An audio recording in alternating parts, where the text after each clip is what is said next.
Sugar mills मालिकान का गठजोड़, चीनी के रेट आउट ऑफ कंट्रोल। माजी की तरह इस बार भी तगड़ा माफिया हावी। इजाफी स्टॉक के नाम पर चीनी बरामद करने की इजाजत ली।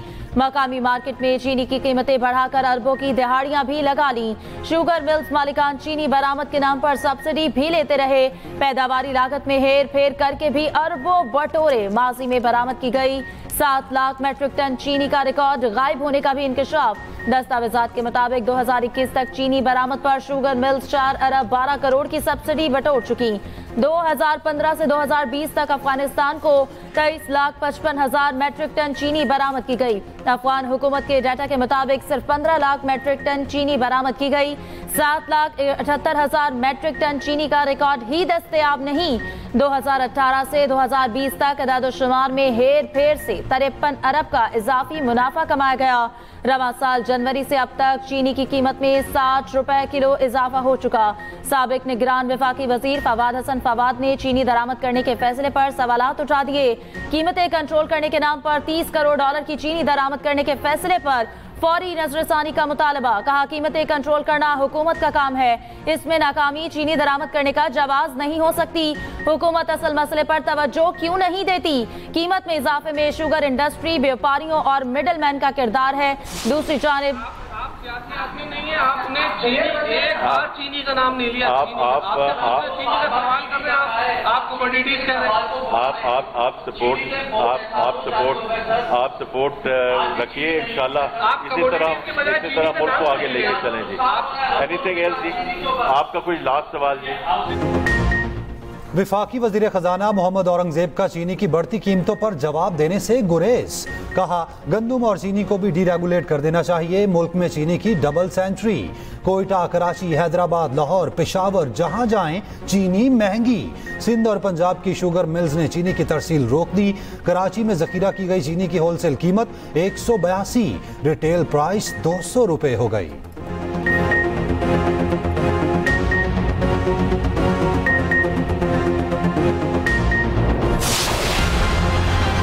मॉनसून की पहली मूसलाधार बारिश, हैदराबाद फारिग, सड़कें, गलियां और मोहल्ले डूब गए। दरख्त और साइन बोर्ड गिर गए। एक शख्स जान से गया, कई जख्मी। 2 घंटे में 94 मिलीमीटर बारिश को इंतजामिया ने क्लाउड बर्स्ट का रंग देने की कोशिश की। महकमा मौसमियात ने हैदराबाद इंतजामिया के दावे की सख्ती से तरदीद कर दी। महकमा मौसमियात सिंध के फोकल पर्सन ने वाज़ेह किया, हैदराबाद में कोई क्लाउड बर्स्ट नहीं हुआ। शहर का सीवरेज सिस्टम इस काबिल ही नहीं कि वो 25 मिलीमीटर बारिश भी बर्दाश्त कर सके। क्लाउड बर्स्ट होता तो 1 घंटे में 100 मिलीमीटर से ज़ायद बारिश रिकॉर्ड होती।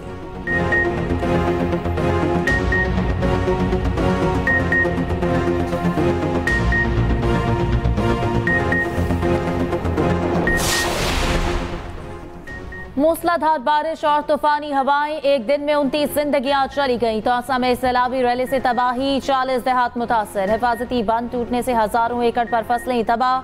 कोहलू में भी बादल बरस पड़े, नशेबी इलाके डूब गए।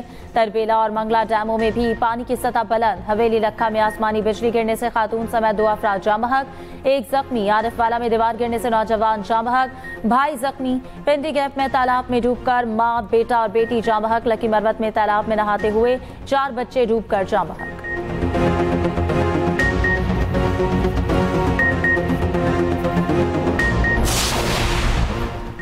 टैक्स बेस में इजाफा और गरीब आदमी पर टैक्स बोझ में मजीद कमी अव्वलीन तरजीह। टैक्स गोशवारों को डिजिटल, मुख्तसर और मरकजी डाटाबेस से मुंसलिक करके आसान तरीन बना दिया। नए आसान टैक्स गोशवारों से तनख्वाहदार तबका सबसे ज्यादा मुस्तफीद होगा। वजीर आजम शहबाज शरीफ का FBR की डिजिटाइजेशन और दीगर इस्लाहात पर जायजा इजलास से खिताब। कहा, FBR की इस्लाहात की शफाफियत के लिए थर्ड पार्टी वैलिडेशन यकीनी बनाई जाए। डिजिटल इनवॉइसिंग का भी उर्दू में इजरा किया जाए। टैक्स इस्लाहात में आम आदमी की सहूलत पर तवज्जो मरकूज की जाए। वजीर आजम ने टैक्स गोशवारे का आसान और उर्दू में होना खुशाइंद करार दिया। शहबाज शरीफ की डिजिटल मईशत की जानिब पेशरफ्त मजीद तेज करने की हिदायत। वजीर आजम ने यह भी कहा, मुल्क माशी इस्तेहकाम के बाद माशी तरक्की की राह पर गामजन हो चुका। हालिया मुस्बत माशी अशारिये हुकूमती पॉलिसीज की सम दुरुस्त होने के आकाश हैं। स्टॉक मार्केट में तेजी, कारोबारी बरादरी के एतमाद का मजर है। आज स्टॉक मार्केट में कारोबार के दौरान 2202 पॉइंट्स का इजाफा हुआ। 100 इंडेक्स 1,36,502 पॉइंट्स की बुलंद तरीन सतह पर बंद।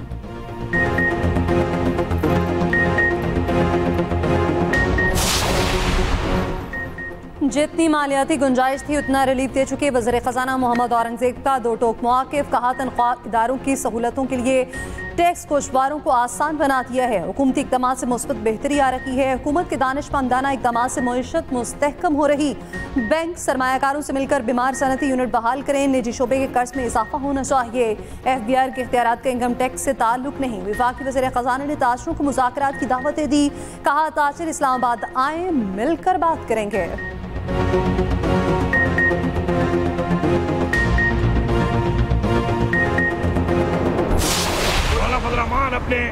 अपने अंदर तब्दीली ले आए। कलमा हक पढ़ ले बस। मैं शर्तियन कहता हूँ मौलाना फजल रहमान का इस वक्त 1 MNA और 2 MP है। इसके अलावा जो बाकी हैं ये भी सारे फॉर्म 47 है। इसका उम्मीदवार इसको 13,000 से शिकायत दे चुका है। ये फॉर्म 47 में वहां से आया हुआ है। मेरे खिलाफ इसके आधे वोट लिए हैं ना, उसमें भी आधे के आधे थे, बाकी 2 नंबर वोट है। ये कहानियां सुना रहे हैं बैंडेड की। आवाम ने इसको मुसरत किया हुआ है। मौलाना फजल रहमान वो मौलाना फजल रहमान है जिन्होंने आपकी पार्टी को इक्तदार के ऐवानों से घसीटते हुए बाहर निकाला और रोड पर खड़ा कर दिया। वो मौलाना फजल रहमान आपके साथ मुकाबला नहीं करेगा। आप कहते हो कि मुकाबले, मैं आपको चैलेंज देता हूं। आप उस मुफ्ती महमूद के बेटे को चैलेंज करते हैं, ये मुफ्ती महमूद का बेटा आपको चैलेंज कर रहा है कि अपने भाई से आज और अभी इसी वक्त इस्तीफा दिलवाओ। पहले इस मुफ्ती महमूद के बेटे से मुकाबला कर लो, फिर उस मुफ्ती महमूद के बेटे का नाम अपनी जुबान पर लाना। मौलाना फजल रहमान के भाई ज़ियाउर रहमान ने अली अमीन गन्नापुर का चैलेंज कबूल कर लिया। कहा मौलाना फजल रहमान ने तुम्हारे बानी को इक़्तिदार से खींच कर निकाला था।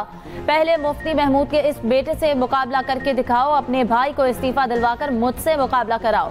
दूसरी जानिब अब्दुल गफूर हैदरी ने कहा कि भाई को इलेक्शन लड़ाने की बजाय अली अमीन गन्नापुर खुद इस्तीफा देकर मैदान में आए ताकि इलेक्शन में मुदाखलत ना हो। गुज़श्ता रोज वज़ीर आला KP अली अमीन गन्नापुर ने मौलाना फजल रहमान को फॉर्म 47 का MNA करार देते हुए अपने भाई से डेरा इस्माइल खान से कौमी असम्बली का इलेक्शन लड़ने का चैलेंज दिया था। कहा था फजल रहमान हारे तो इन्हें सियासत छोड़ना होगी।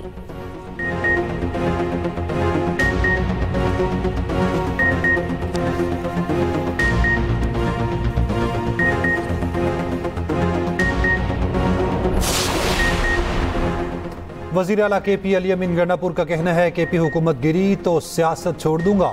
अगर यकीन हो कि मुझे कोई गोली मारने आ रहा है तो मैं भी जवाब दूंगा। खामोश रहना और जवाब ना देना खुदकुशी के मुतरादिफ है। अपने दिफा की बात करता हूं तो उसे धमकी कहा जाता है। बानी PTI के बेटे पाकिस्तान आएंगे। सियासी इंतकाम से दुनिया में पाकिस्तान की साख को नुकसान पहुंच रहा। सेनेट से मुतालिक तमाम फैसले बानी PTI करेंगे।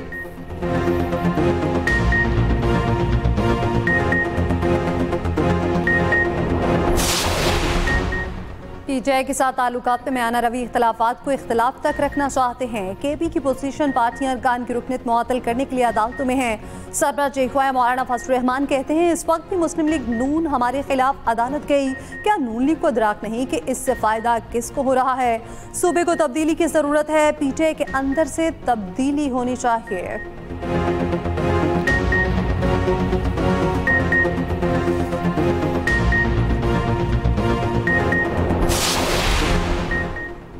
वज़ीर आला पंजाब मरियम नवाज ने पहली Punjab enforcement and regulatory authority का इफ्तिताह कर दिया। मरियम नवाज की पैरा फोर्स से मुलाकात, गाड़ियों और मोटर बाइक्स का मुआयना किया। मरियम नवाज का ख्वातीन STO को देखकर इज़हार मुसर्रत। लाहौर में तकरीब से खिताब करते हुए कहा कि पंजाब के हर जिले में तजावुजात, कब्जा माफिया, गिरा फरोशी के खात्मे के लिए पैरा फोर्स तैनात की जाएगी जो हर दम चौकस रहेगी। वज़ीर आला का बेटा हो या कोई और, कानून से बालातर कोई नहीं।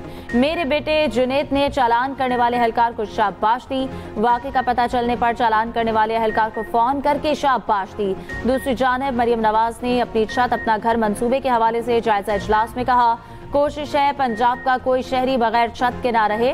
मरियम नवाज का मंसूबे की रफ्तार मजीद तेज करने का हुक्म। वज़ीर आला पंजाब का बारिश के बाद लाहौर शहर का हंगामी दौरा, नकासियात के इंतजाम का जायजा लिया।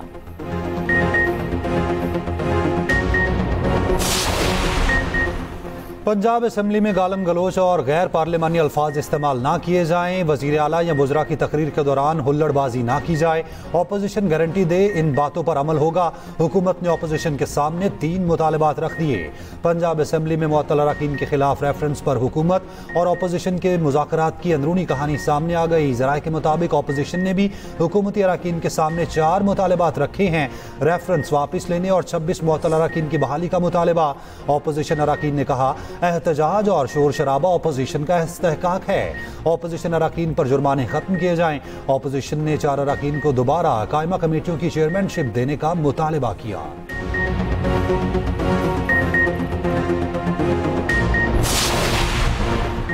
केपी की 50% अवाम ने मरियम नवाज की कारकर्दगी को अली अमीन गंडापुर से बेहतर करार दिया। 52% अफराद के मुताबिक केपी में तरक्याती फंड्स करप्शन की नजर हो चुके। गैलप पाकिस्तान ने केपी में कराया गया सर्वे जारी कर दिया। केपी की अवाम की अक्सरियत एहतजाज के खिलाफ निकली। सर्वे के मुताबिक 85% ने केपी हुकूमत को वफाकी हुकूमत के साथ मिलकर काम करने का मशवरा दे दिया। विफाक से ताउन की हिमायत ऑपोजिशन के अलावा 86% पीटीआई सपोर्टर्स ने भी की। मुस्तकबिल में पीटीआई मुजाहिरों में शिरकत के सवाल पर 53% ने किसी भी एहतजाज में जाने से इनकार किया। 40% ने शिरकत का इरादा जाहिर किया। सर्वे में 60% शहरी सूबाई हुकूमत की कारकर्दगी से नाला, पंजाब की कारकर्दगी को बेहतर करार दे दिया।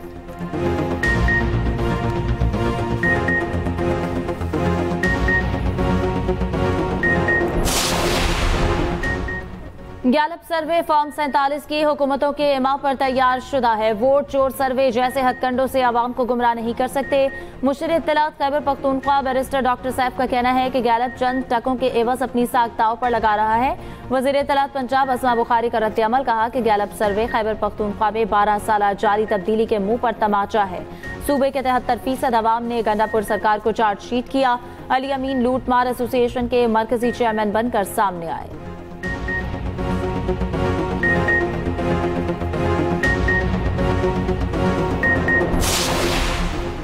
मुस्लिम लीग नून ने केपी में नशिस्तें बराबर होने पर इलेक्शन कमीशन से टॉस की इस्तदा कर दी। इलेक्शन कमीशन ने केपी की मखसूस नशिस्तों के केस का फैसला महफूज कर लिया। इलेक्शन कमीशन में नून लीग के वकील ने कहा, जब जेयूआई और हमारी नशिस्तें बराबर हैं तो मखसूस नशिस्तें बराबर होनी चाहिए। हमारी 8 और जेयूआई की 10 कैसे हो सकती हैं? 9 नशिस्तें दोनों जमातों को मिलनी चाहिए। कानून के मुताबिक नशिस्तें बराबर होने पर टॉस हो सकता है। जेयूआई के वकील ने कहा, तारिक अवान को 9 रोज बाद भी शामिल करना रूल्स की खिलाफ वर्जी होगी। एक नशिस्त की खातिर पूरे मुल्क में मामला दोबारा खड़ा हो जाएगा। हमारे साथ जो मुस्लिम लीग नून ने तय किया था वो आज उसके बरक्स कर रहे हैं। उधर इलेक्शन कमीशन का गवर्नर और वज़ीर आला केपी के सेक्रेटरी को मुरासला, कहा मखसूस नशिस्तों पर अरकान के हल्फ के लिए इजलास बुलाएं। हल्फ के लिए इजलास बुलाएं ताकि 21 जुलाई को सेनेट इलेक्शन हो सके।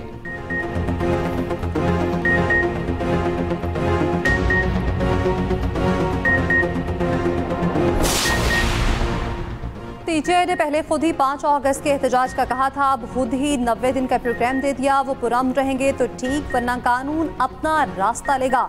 वज़ीर आज़म के मुशीर राना सनाउल्लाह कहते हैं, पीटीआई हुकूमत से नहीं एस्टेब्लिशमेंट से बात करना चाहती है। Noon league JUI KP senate election में वोट का हक मिलकर इस्तेमाल करेगी।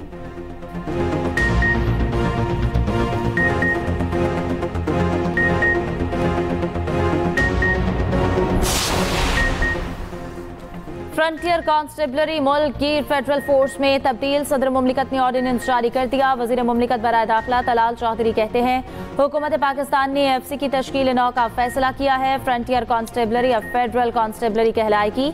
एफसी को पुलिस के इख्तियारात नहीं होंगे। क़याम अमन के लिए एफसी का खुसूसी किरदार होगा।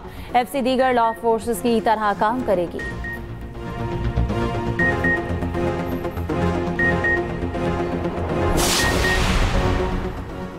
यौम शहदाए कश्मीर पर मकबूजा कश्मीर के साबिक वज़ीर आला उमर अब्दुल्ला ने नज़रबंदी तोड़ दी। उमर अब्दुल्ला शहदा कब्रिस्तान पहुंच गए। पुलिस की उमर अब्दुल्ला और उनकी काबीना को रोकने की कोशिश, धक्के भी दिए। उमर अब्दुल्ला दीवार फलांग कर कब्रिस्तान में दाखिल हो गए। कुल जमाती हुर्रियत कॉन्फ्रेंस के सीनियर रहनुमा मीर वाइज उमर फारूक ने कहा, उमर अब्दुल्ला ने आज उस तल्ख तजुर्बे का सामना किया जो आम कश्मीरी रोजाना मुख्तलिफ सूरतों में बर्दाश्त करता है।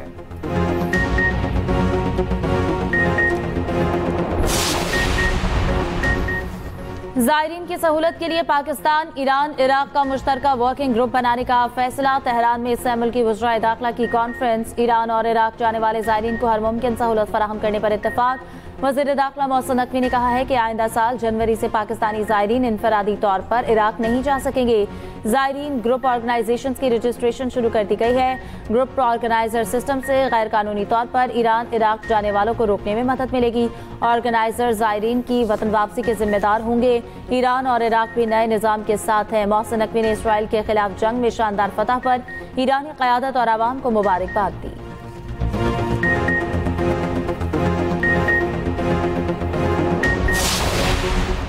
शंघाई ताउन तंजीम का इजलास चीन में होगा। नायब वज़ीर आज़म इसहाक डार की क़यादत में वफ़द चीन पहुँच गया। भारतीय वज़ीर ख़ारजा जयशंकर भी चीन पहुँच गए। तर्जुमान दफ्तर ख़ारजा के मुताबिक SCO इजलास के साइड लाइन पर इसहाक डार के रुकन ममालिक के वज़राए ख़ारजा से मुलाकातें भी होंगी।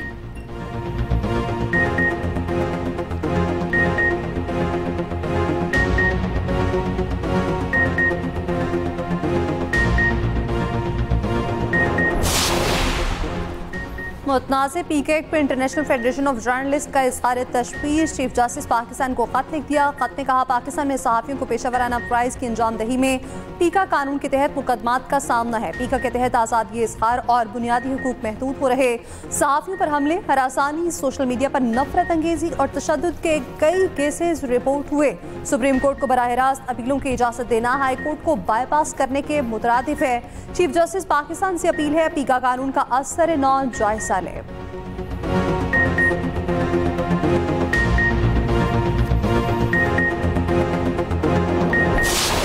वेरी एक्टिव एज सच और हेल्थ कॉन्शियस थी और उसके अलावा उसमें हमें वैसी कोई नहीं मिली। हमने जो लोगों से भी पूछा है, उनके कॉन्टैक्ट से पूछा है, तो she was not into any drugs. आजकल जो है लोग हेल्थ कॉन्शियस हैं तो डिफरेंट जो मेडिकेशन का इस्तेमाल करते हैं। हम कोशिश कर रहे हैं कि हॉस्पिटल से या उनके जो जिम के ट्रेनर्स हैं, एक दूसरे तो मेरा रब्ता हुआ है, उनसे हम पूछ रहे हैं कि क्या वो ऐसी कोई मेडिकेशन इस्तेमाल तो नहीं कर रहे थे।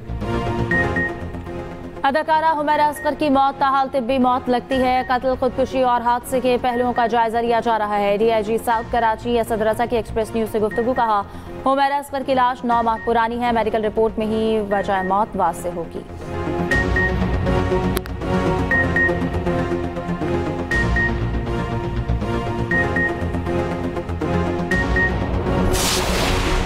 सानेहा लियारी, गिरफ्तार मुल्जिमान को जुडिशल रिमांड पर जेल भेज दिया गया। कराची की अदालत ने महफूज फैसला सुना दिया। सानेहा लियारी का मुकदमा मेयर कराची के खिलाफ दर्ज करने की दरखास्त पर फैसला महफूज। Additional district and session court 18 जुलाई को सुनाएगी। सूबाई वजीर सईद गनी की जाम हक अफराद के अहल खाना से ताज़ियत। कहा लियारी में जाम हक अफराद के लवाहिकीन को फीकस 10 लाख रुपए दिए जा रहे हैं।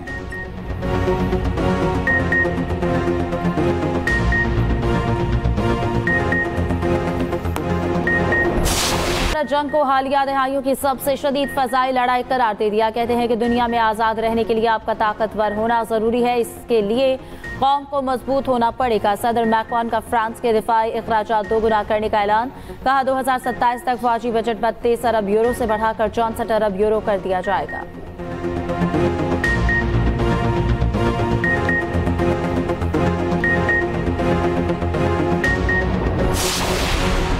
अमरीकी सदर ने एक बार फिर गजा में क़याम अमन की उम्मीद जाहिर कर दी। ट्रंप कहते हैं इसराइल हमास जंग बंदी के लिए बातचीत दुरुस्त समत में चल रही है।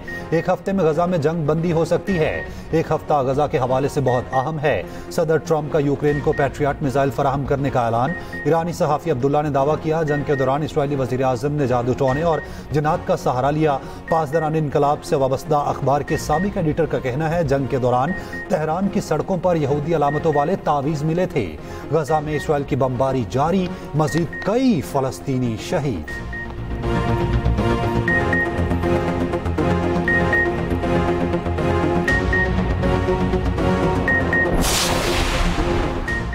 भारत को एक और सुबकी। ब्राजील ने भारत से आकाश मिसाइल की खरीदारी रोक दी। ब्राजील अब इटली के modular air defence solution system खरीदेगा।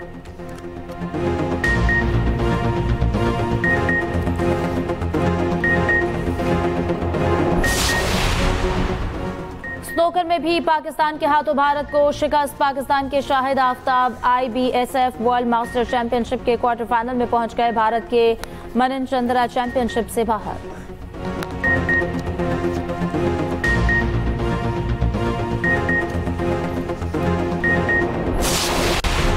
लॉर्ड्स टेस्ट में इंग्लैंड ने भारत को 22 रन से शिकस्त दे दी। 193 रन के ताकुब में भारतीय टीम 170 रन पर ढेर। सीरीज में इंग्लैंड को 2-1 की बढ़तरी हासिल।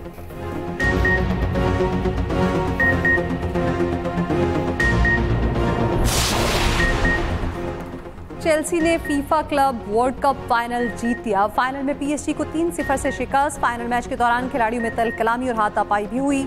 अमेरिकी सदर डोनाल्ड ट्रंप ने फातेह टीम के कप्तान को ट्रॉफी दी। चेल्सी को 48 अरब 66 करोड़ रुपए से जायद के इनामात मिले।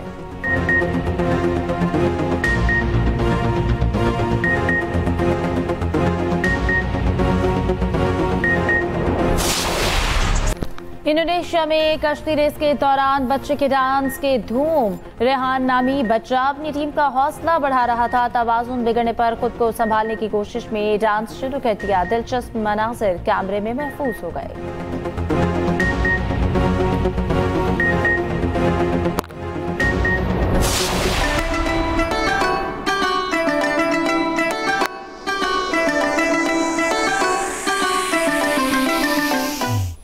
ये शादी बेजी की मर्जी से कर रही हूँ। और दूसरी बात ये है कि मोहित ने मुझे रिजेक्ट नहीं किया, मैंने मोहित को रिजेक्ट किया। देखो, अगर तुम चाहो तो अपनी परेशानी मुझसे शेयर कर सकती हो। हमारे दरमियान मोहब्बत खत्म हुई है, दोस्ती तो नहीं। मोहित, मुझे तंग मत करो और जाओ यहाँ से। मैं पहले ही बेटी को लेके बहुत परेशान हूँ। और शाहमीर करता है आनिया से मोहब्बत। क्या सुहाना सब कुछ बीजी को बता देगी? क्या सुहाना सब जानने के बाद मोहित को हाँ कह देगी? देखिए ड्रामा टेढ़ा आंकर हर पीर, मंगल और बुध की रात 7 बजे सिर्फ एक्सप्रेस एंटरटेनमेंट पर।